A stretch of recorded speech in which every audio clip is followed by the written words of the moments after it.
Welcome back to Renee Owens. Yes, so this is what we're doing today. We are trying these brushes. They were only $7 on Amazon, and I will link them in the description below if you want to try them.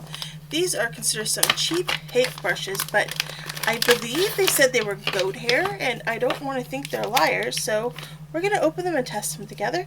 The first test we're going to do is how many fibers pull out, and look at that, it's not very many. It's not like real lang nickel. So for cheap brushes, they don't seem too bad.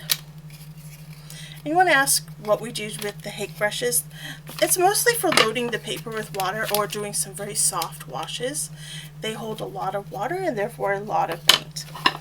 So we are going to load up some paint.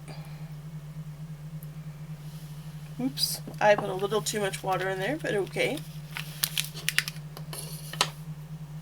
We're just going to pull some cheap bee-inspired watercolor paper that I use for test swatching from Walmart. And we're just going to use that to show you how the brushes work.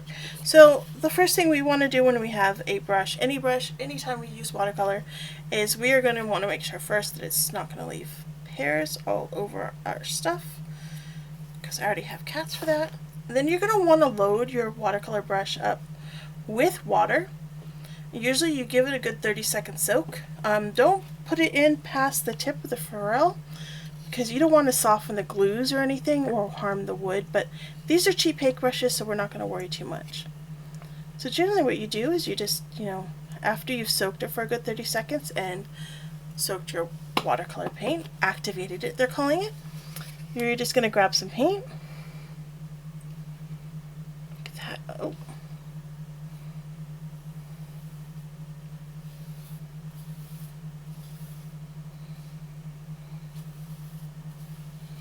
Now you could just do a lovely sky, or just do a lovely wash. See that? And I'm not skilled, you can see I'm not skilled, but that's just going to give your paper a lovely wash. You could tape it down if you don't want it to buckle. I should have done that, but I did not.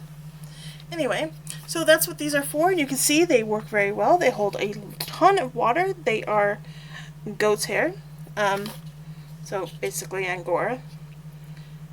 And they're going to do a great job even though they're cheap. So don't worry about going and buying a $30 Hake brush from a high-end brand, especially if you're starting out. Just go grab the $7 site, link down below in the description, and enjoy painting. Have a happy day and happy painting.